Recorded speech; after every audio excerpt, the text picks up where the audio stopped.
Hello everyone, it's FCA and today is FCA Friday.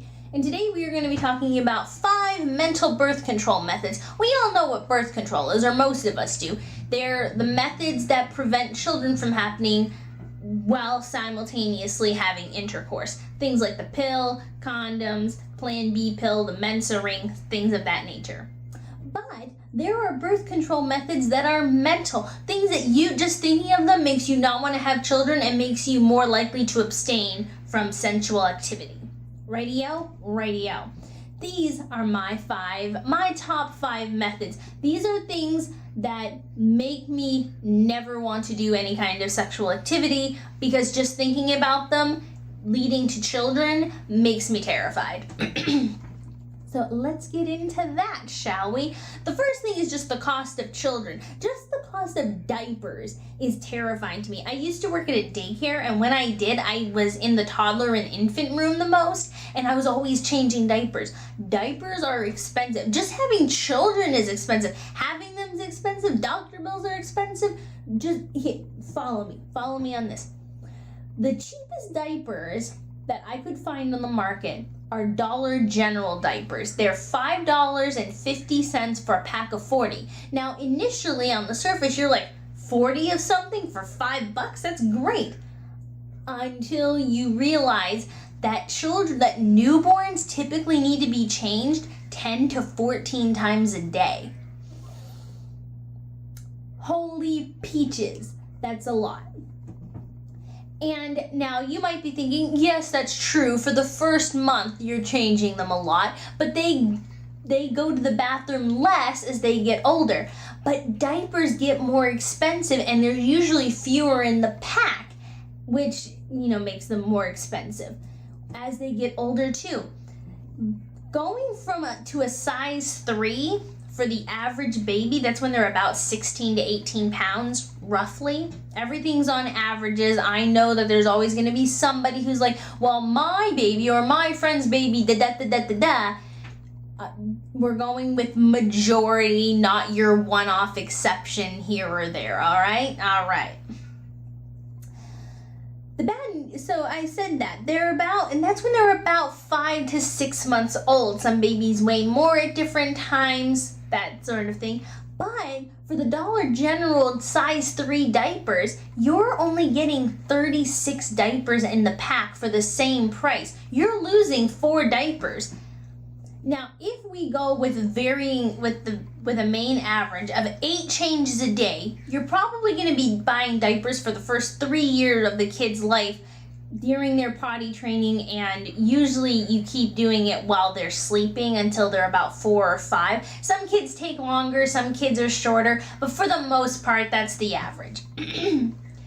Now, and just to clear this up, when I'm talking about months, it's like, why don't you just say that they're 2 or they're 1? Because just because 12 months have passed doesn't mean that the child has turned 1. And if you're thinking that's impossible, if your child is born May 25th, even though the next month, June, July, August, all the way to May, even though counting the months, 12 months will have happened, the first, second, and third blah, blah, blah of May, your baby still hasn't turned 1 because that's not their birth date. You see what I mean? Or if you count the weeks, there's an average of 4 weeks in a month. So if you sit there counting 1, 2, 3, 4, that's a month, 1, 2, 3, 4, it will not be your baby's birth date after that 12 4-week period. That's why there's months. And it doesn't even itself out until they're 3. And if you're wondering why, it's a developmental thing too. Just wanted to clear that up before I get yelled at for, why are you saying months? Why don't you say they're 1 or whatever? Because they're not. That's how that is. And the same thing happens. The 12 months will have happened. They're not yet 2. There you go.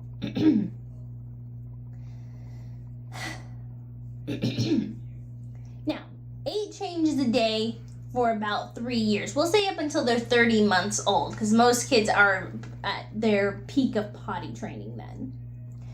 That's about 130 weeks. After 130 weeks of 56 diapers a day, that is 7,280 diapers. 8 changes a day for 30 months, 7,280 diapers. On average, that's not including if your baby gets sick or if your baby's just one of those babies that happens to use the bathroom more often or anything like that. You're going through a lot of diapers. Now, $5.50 per pack of diapers, you're looking at $1,323 in diapers.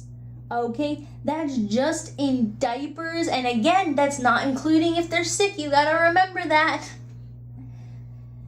And then the cost of actually having the baby in a hospital, and I know you can do blah blah blah yourself, but when you're in the hospital, it's about $2,500 to $3,500 when you're having your baby delivered. So if we go with the highest price, which you're more likely going to pay, $3,500, $1,323 in diapers, and the first year of going to the doctor visits and immunizations averages about $620 for the first year of your baby's life. And that's again not including if they're sick. So just from having the baby, buying diapers, and taking them to the doctor like a good parent, that's $5,443, not including cribs, clothes, dentist things. It's not including wipes or gloves or teething rings or pacifiers or bottles or formula or any of that. Just having the baby, doctor visits for a year, and diapers, over $5,000. Wow. If that's not enough to terrify you, then this certainly will be.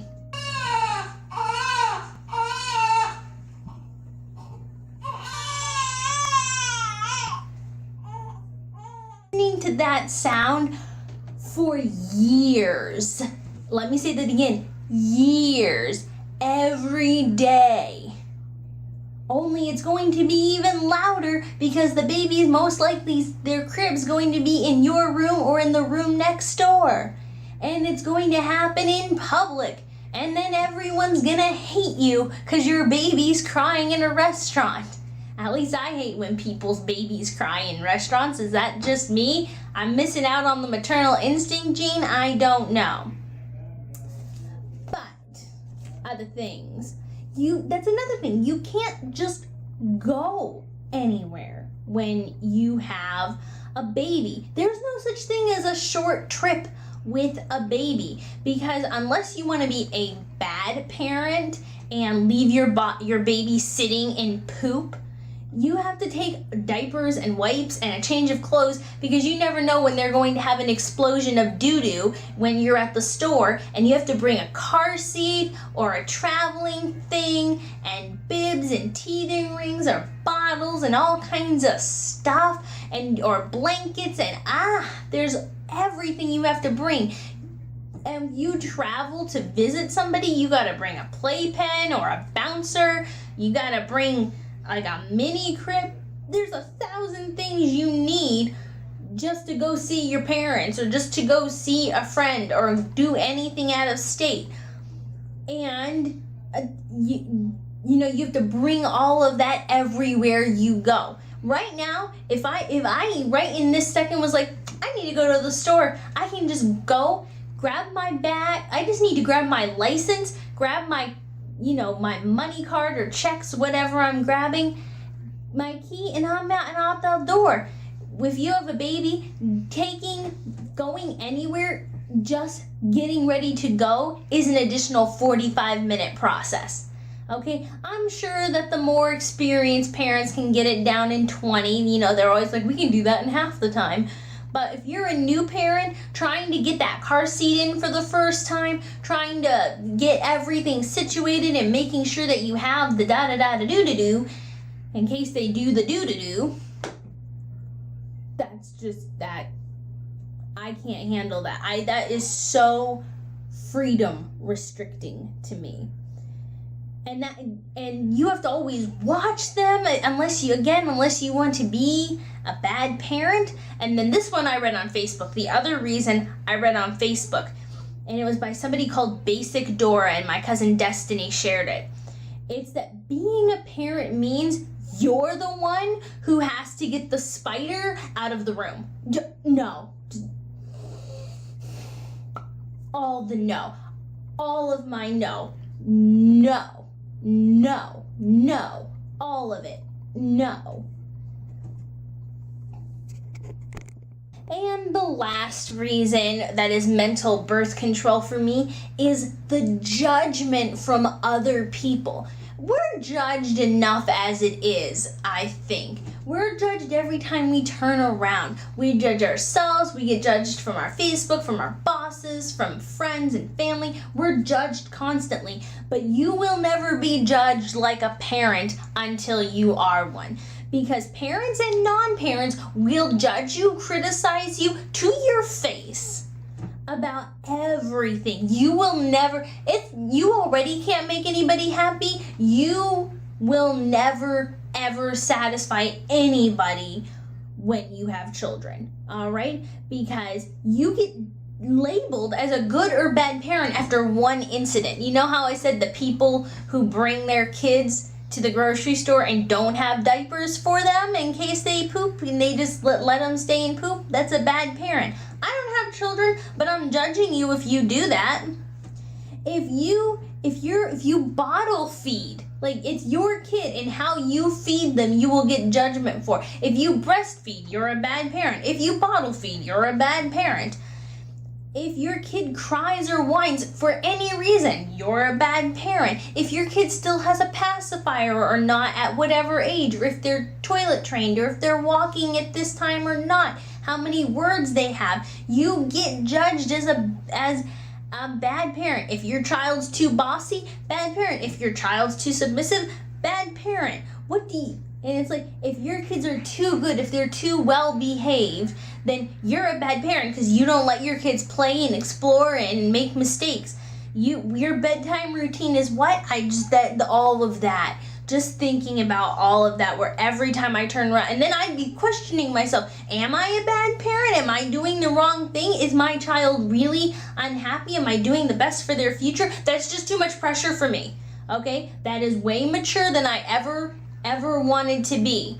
And I can't. So just to recap our 5 reasons, and a much more, the cost of children, again, over almost $6,000 just in the first year. All right, that's a lot of money. The judgment from other people, being the one who takes the spider out of the room is all sorts of no from me. And the fact that you just can't go anywhere. You can't just get up and go. You can't do that. And the sound of crying I think that parents don't sleep anymore, even after their kids are older, because they have dreams and nightmares of their child crying. So those are our 5 mental birth control methods. Tell me how wrong you think I am and how, whatever, blah, blah, blah I am. Or tell me if you agree in the comments below, and I will talk to you next week for Makeup Monday and FCA Fridays. Bye-bye!